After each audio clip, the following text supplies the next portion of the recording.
Welcome to MD's English Empire and institute for learning English. তো students, আজকে আমরা আলোচনা করব বিশেষ গুরুত্বপূর্ণ question from thank you ma'am, SAQ কোশ্চেনগুলো আলোচনা করব।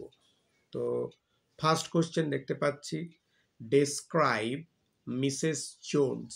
মিসেস জোনসকে বর্ণনা করো। তাহলে এক কথায় লিখলে কি লিখবো স্যার? তোমরা স্ক্রিনশট নিয়ে নিতে পারলে।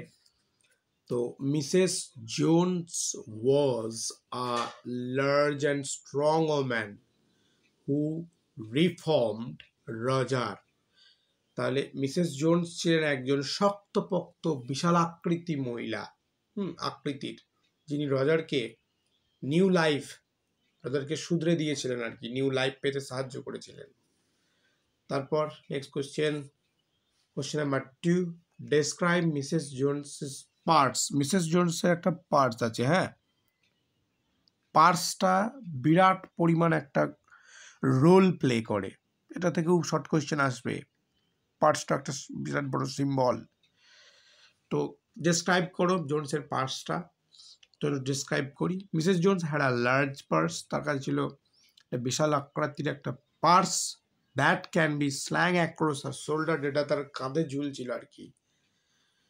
তারপর the bag was stuffed with everything except hammer and nails. তাহলে তার ব্যাগে পৃথিবীর যাবতীয় জিনিস ছিল, খালি হাতুড়ি আর ব্রেক ছাড়া। ঠিক আছে, নেক্সট কোয়েশ্চেন দেখি। পার্সে এগুলো ছিল, এটা এন্টারটেনিং একটা জিনিস কবি ক্রিয়েট করেছেন এখানে। ফানি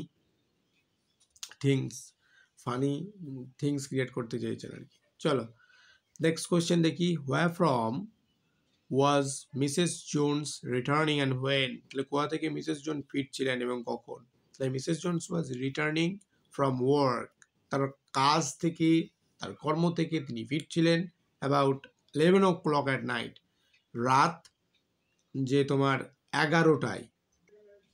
নেক্সট কোশ্চেন দেখি। What happen to Mrs Jones and she was returning home at night. তাহলে মিসেস জোন যখন বাড়ি ফিরছেন রাত্রিবেলাতে, তখন তার সঙ্গে কি হয়েছিল? হ্যাঁ, তাহলে উত্তরটা লিখি যে when Mrs Jones was returning home alone at night, যখন তিনি রাত্রিতে একাকী ফিরছিলেন বাড়ি, a boy came running and tried to snatch her purse. তার যে পয়সাওয়ালা ব্যাগটা নিয়ে পালাতে, সেই বয়টার নাম কি ছিল বলো তো দেখি? রজার। মনে রাখবো কি? রজার। নেক্সট কোয়েশ্চেন দেখি। Did the boy succeed in snatching the woman's purse? ছেলেটি কি সত্যি সফল ছিল বা সাকসেসফুল ছিল তার ব্যাগটা ছিনিয়ে নেওয়ার জন্য? উত্তর দেখি। No, the boy did not succeeded in snatching women's purse and could not even কি বলতো could not even escape with it as he stumbled down on the sidewalk. না, ছেলেটি মহিলাটির ব্যাগ তো কেড়ে নিতে পারেইনি, বরং কি হয়েছে, সেটি নিয়ে পালাতেও পারে নাই। কি হয়েছে না, সেটা বরং এটাই হয়েছে, তাল সামালতে না পেরে ফুটপাতে হুমড়ি খেয়ে পড়েছে। মনে রাখবো। তারপর কোশ্চেন দেখি যে where did Roger fall on. Where did Roger fall on losing his balance. Question দেখি, উত্তর দেখি তাহলে। Roger fell on the sidewalk on losing his balance. Roger টাল সামলাতে না পেরে ফুটপাতে কি হয়েছিল? হুমড়ি খেয়ে পড়েছিল। নেক্সট কোয়েশ্চেন দেখি যে what did Mrs Jones do with the boy immediately after he attempted to snatch her purse. তা ছেলেটি ব্যাগ ছিনিয়ে নেওয়ার যে চেষ্টা করছিল এবং চেষ্টা করা মাত্রই মিসেস জোনস কি করেছিলেন? উত্তর লিখবো। Mrs zone at first kick the boy, প্রথমে লাথি মেরে দিয়েছিলেন, দেন পিকড হিম আপ, তারপর তিনি তোকে তুলেছিলেন। ঠিক আছে, তোলার পর কি করেছিল যে কলার ধরে shirt front and struck him until his teeth rattled. তার যতক্ষণ দাঁতগুলি মানে দাঁতের দাঁত খটখটিয়ে যায় আর কি, মানে ঠোকাঠুকি লাগে ততক্ষণ কি করেছে, ঝাঁকিয়ে রেখেছিল আর কি, কলার ধরে আর কি। নেক্সট কোয়েশ্চেন দেখি যে and your face is dirty, who is the speaker who had a dirty face. তোমার মুখটা কি নোংরা, কোন বক্তাকে বলেছিল এটা? হ্যাঁ, এবং কেন নোংরা? এবং কার মুখটা নোংরা? দ্য স্পিকার ইজ কি? Luella Bates Washington Jones. তাহলে ওয়াশিংটন জোনসের তোমার পুরো নামটা মনে রাখবো, Mrs Luella Bates Washington Jones. যে বলেছিল কি না, যে চুরি করেছিল ব্যাগটা রজারের, তো তার ছিল ডার্টি ফেস। নেক্সট কোয়েশ্চেনে মুভ করি। নেক্সট কোয়েশ্চেন দেখতে পাচ্ছি আমরা অন স্ক্রিন যে I got a great mind too. Who is the speaker here? What did she think of doing? আমার ভীষণ ইচ্ছা করছে কে এখানে বক্তা এবং তিনি মানে কার কথা ভাবছিলেন। না, the speaker here is again Mrs. Luella Bates Washington Jones. She thought of washing the boy's face. সে কি চেয়েছিল? ছেলেটির মুখ ধোয়ানোর ব্যাপারে সে খুব সোচ্চার হয়েছিল। বেশ, নেক্সট কোয়েশ্চেন দেখি আমরা। According to Mrs Jones how old was the boy? জোনসের মতে ছেলেটার বয়স কত ছিল? না, according to Mrs Jones comma দেবো দিয়ে লিখবো কি? The boy was either 14 or 15, 14 কি 15 হবে বয়স। নেক্সট কোয়েশ্চেন দেখি, question number 11। Describe the appearance of the boy. ছেলেটির চেহারার বর্ণনা দাও। না, the boy was about 14 or 15 years old, 14 কি 15 বছরের ছেলেটি মনে হবে।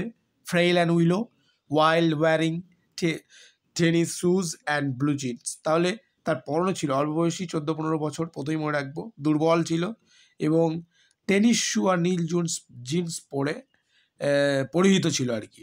নেক্সট কোয়েশ্চেন দেখি যে what was the full name of Mrs Jones. এটা প্রশ্ন পরে 17 সালে পড়েছিল। মিসেস জোনসের ফুল নেম কি ছিল? তাহলে মনে রাখবো যে the full name of Mrs Jones was Mrs Luella Bates Washington Jones. Next question দেখি, কোয়েশ্চেন নাম্বার 13 যে how did Mrs Jones drag the boy up the street. কীভাবে রাস্তায় ছেলেটাকে টানতে হিচড়াতে নিয়ে গেছিল মিসেস জোনস? না, Mrs Jones drag the boy, প্রথমে ঝাঁকায় নিয়েছিল ভালো করে ধরে কলারটা, boy around in front of her, তার সামনে ঝাঁকিয়ে নেওয়ার পর দেন শি পুট, তারপর কি করেছে? Then she put half nelson on about his neck, তারপর কি করেছিল? And continue to drag him up the street. তাহলে মিসেস জোনস ছেলেটাকে ঝাঁকুনি দিয়ে তার সামনে নিয়ে আসে, তারপর হাতটা চেপে ধরে এবং তাকে রাস্তা দিয়ে টানতে নিয়ে যেতে থাকে। হ্যাঁ, নেক্সট কোয়েশ্চেন দেখি, স্যাম্পল কোয়েশ্চেন এটা। দেখতে পাচ্ছি আমরা স্ক্রিনে। Where did Luella take the boy in thank you ma'am? Thank you ম্যামে লুয়েলা ছেলেটিকে কোথায় নিয়ে গিয়েছিল? মনে রাখবো, Luella took the boy to her house, তার বাড়িতে নিয়ে গিয়েছিল। এখানে নিয়ে যাওয়ার পর কি হয়েছিল? Dragged him down a hall until they reached a large kitchen furnished room. তার লুয়েলা ছেলেটিকে তার বাড়ি নিয়ে গেলেন এবং তারপর টেনে নিয়ে গেলেন হল ঘর পেরিয়ে একটা বড় সড়ো রান্না করে, জিনিসপত্রের সাজানো ঘরে।